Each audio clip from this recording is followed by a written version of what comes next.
Hi everyone, this is Amanda at Amanda's Booktopia. If you're new here, welcome, and if not, welcome back.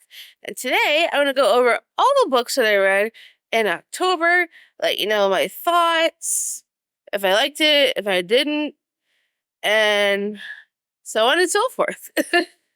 So without further ado, let's go right into the books. So the first book that I picked up and attempted to read was Horror Movie by Paul Tremblay. This was a buddy read with my bestie Dana and my fiance Ray. Tried to join in on the buddy read with us. And, well, I couldn't do it. I attempted it. I really, really did. I tried. I got like a good portion of the way in and nothing was happening. I felt like I know they were like setting up for the movie itself, but nothing was moving the plot forward. And I was just so bored. I'm like, nothing is going on here. I don't know when or if anything does happen, but from where I went in, where I left off was somewhere close to maybe close to the middle. And I was so bored. I couldn't do it. Unfortunately, I had to DNF it. So I'm sorry, Dana. I just had a really, really hard time. I knew most of his books are like literary horror, and I thought this would be interesting to try and see if I liked it. A literary horror is just not my genre. So yeah, I'm staying away from literary horror at all costs. It was just not the book for me, unfortunately. And then the next book I read, or attempted to read as well, is Wolf Song by TJ Klune. Not bashing anyone for loving the series. I'm so glad people love this series. I know my bestie Clint is like an addict of this series.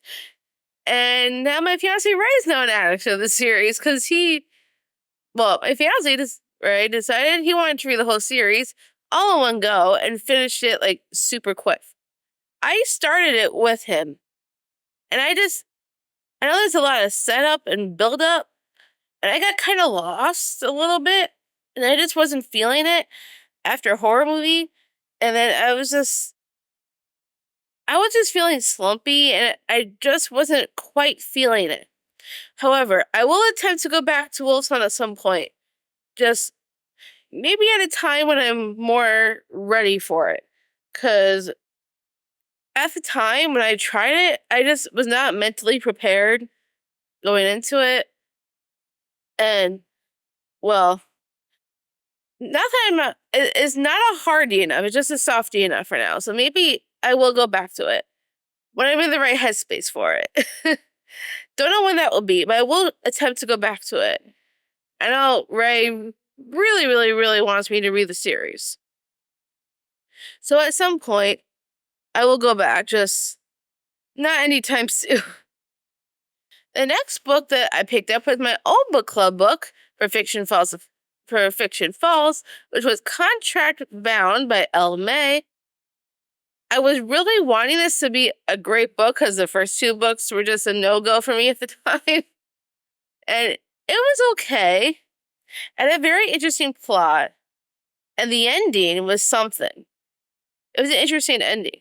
It made me want to continue the duology and see how the second one goes.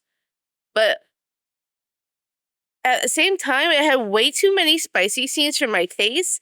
Don't get me wrong, I love a good spicy scene, especially in romance and fantasy romance. I am definitely okay with it. But in this book, it was spicy scene after spicy scene after spicy scene after spicy scene. I'm like, is anything gonna happen? I want plot. I want movement. I want stuff to happen. And I just got bored of all the spicy scenes. It was way too much. I wasn't ready for the book to just move on.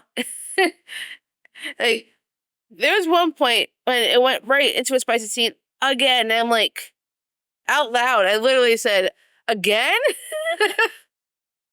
I swear, the female vampire in the story, I feel like all she thought about was trying to get her love interest into bed at all costs. Every moment, and she just wanted to get her hands on her, and I'm like, cool, Kimmy, move on, please. So, for that reason is why I gave it a 3.5 star. I was really enjoying the plot, and I wanted to know more about that. And we just didn't get enough of it, I feel. It was, for the most part, a decent story, just nothing to write home about. And then after that, I decided to try a cozy mystery for, say, Spooky-a-thon. I needed something for my bingo board. So I didn't realize this was a part of a series, and it was a 3.5 when I picked it up. I had no clue. It's called Criminally Coco, by Amanda Flower. It is from the Amish Candy Shop Mystery Series. And I didn't realize it was like that. It was like an Amish series when I went into it. So I'm not normally huge into like Amish stories.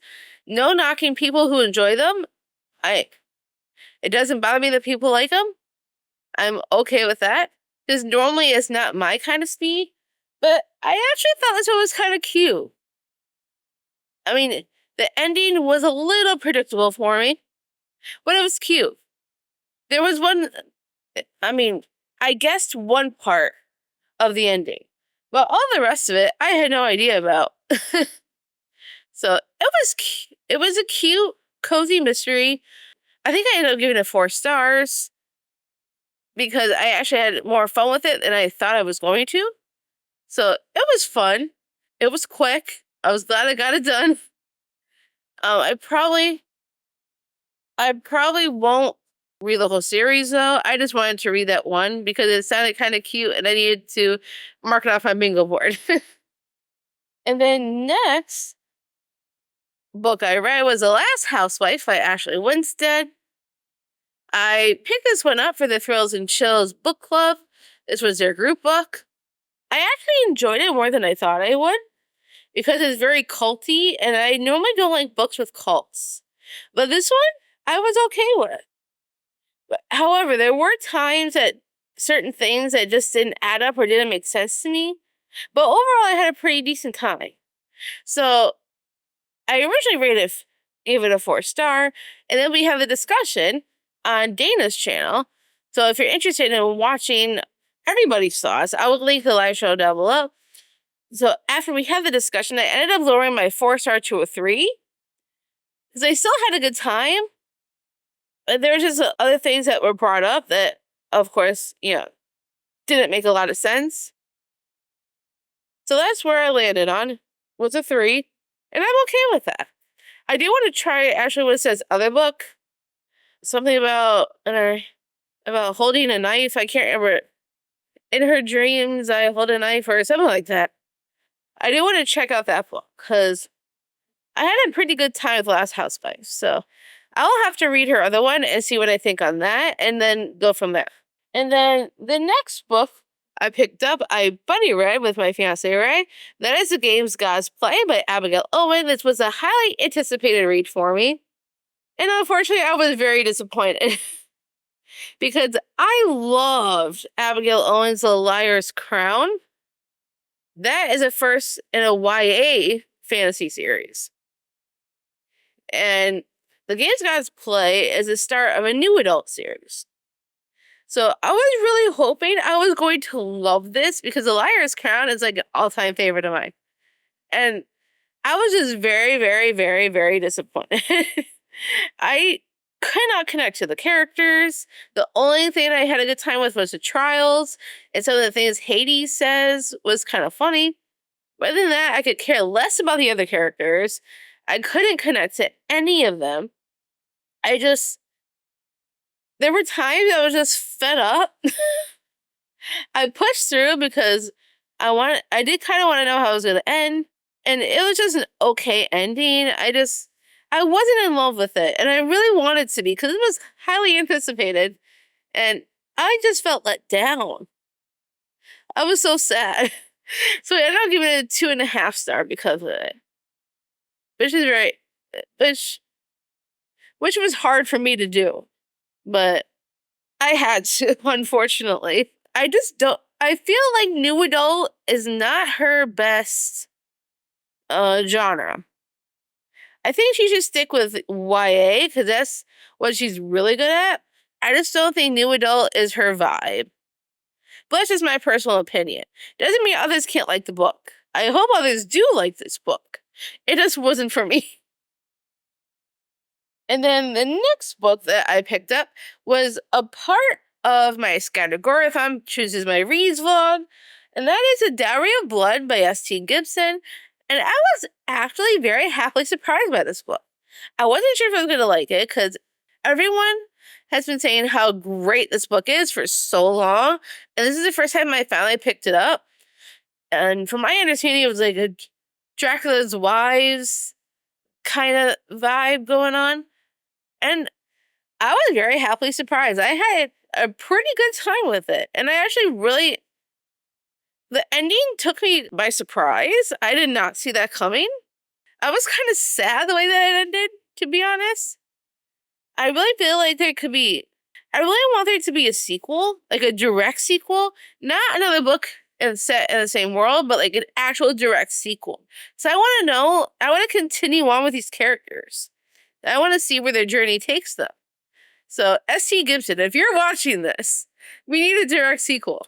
Because I really enjoyed it, and I want to know what goes on with the other characters. Because of what happened in the end. And I won't spoil it.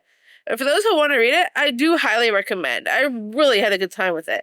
I ended up giving it 4 stars. It wasn't like a absolute favorite, like, whoa, that was the best book I ever read. But it was pretty good. I really had a good time. So, definitely a 4-star. And then the next book I read in the Scattergorathon vlog was Be Still My Heart by Emily McIntyre and Savar Miller. This was for the Sweeney Readers Romance Book Club for the month of October, and it's a romantic suspense.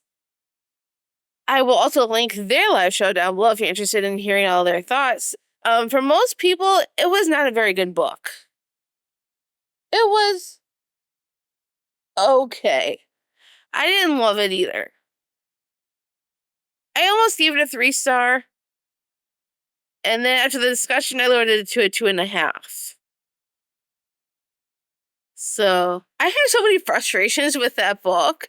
And if you want to know more on my thoughts, go check out a Scattergorathon vlog because I go into more detail in that, as well as the live show. Everything will be linked down below if you want to go check all the videos I'm talking about. And it just... I was so frustrated by the characters in this one. I couldn't deal. I mean, there was maybe 1 or 2 parts that were interesting. But overall, it just wasn't a great book. So 2.5 stars was my final rating of that.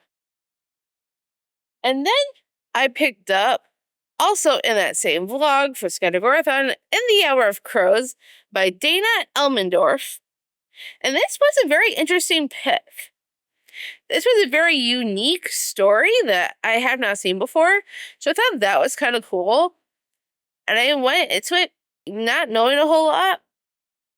And I generally had a pretty good time with it. But there were also some things I did not understand. Like, she had to solve the whole thing herself. I don't understand why the cops didn't do more to help her. I had some issues with some of the characters in this one as well. But because I really enjoyed the storyline for the most part, is why I ended up giving it 3 stars.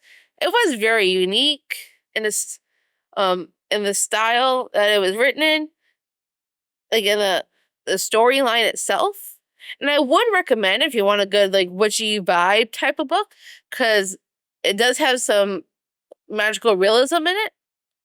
And overall, it wasn't a bad book. I enjoyed my time, but at the same time, I had some issues with some little things here and there.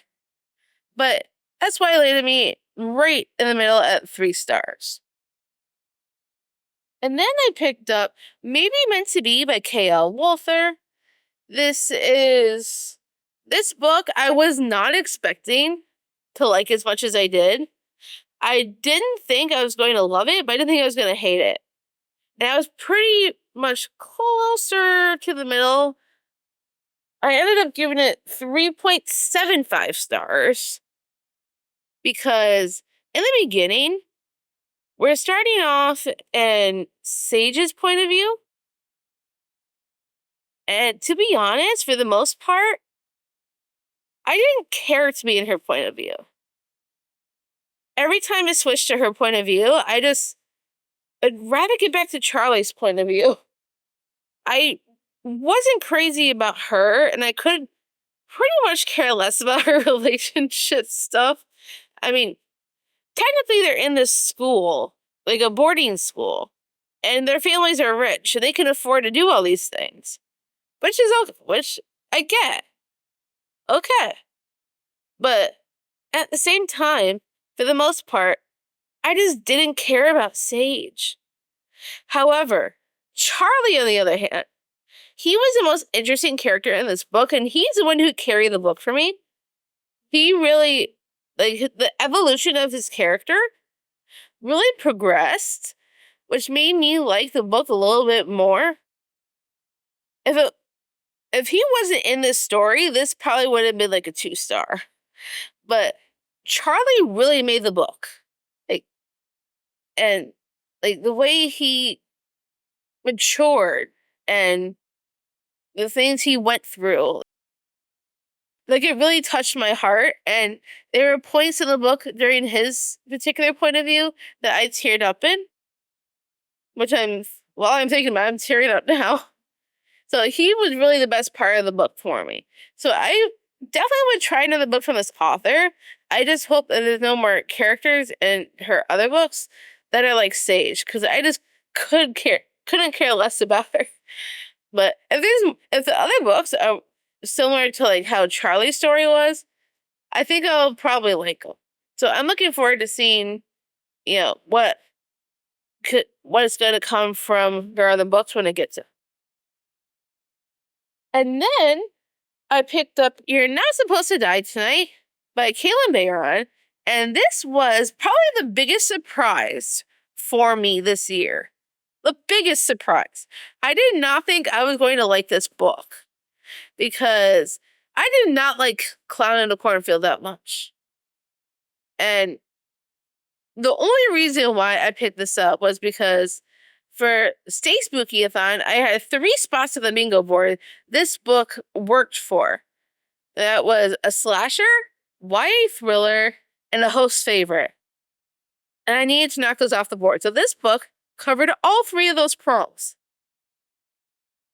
And so that's the only reason why I even picked it up to begin with. And I was so surprised at how much I enjoyed this book. This would have been a 5-star if it wasn't for the end, the very end. And I'm like, wait, what? No, you cannot end a book like that. I swear. It really, really bugs me when they have open endings. And in case you don't like an open ending, be forewarned, this one has an open ending. So, anytime a book has an open ending, I get so mad. And I don't like it. And it would have been a 5-star if it wasn't for that. So I had to knock it down to a 4.5 star. I really was so surprised by how much I love this book. Otherwise, there was so much going on. Even though there was a lot of characters, it was very easy to follow the mystery of what was going on and all the horror-esque vibes. There was bits and pieces. It felt kind of similar to a movie I've seen. I can't remember which one it was. It was so long ago. But I really had so much fun with this one. I mean, if it wasn't for the ending, it would have been 5 stars. I was just so mad. I was like, no, you can't do that to me. You can't. I need an ending that wraps up nicely. At least give me the sense that it's a satisfying ending. If you give me an open ending, I'm going to throw the book at you.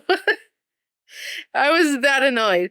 But other than that, it was so much fun. I had such a great time. 4.5 stars. I feel like it needs a sequel.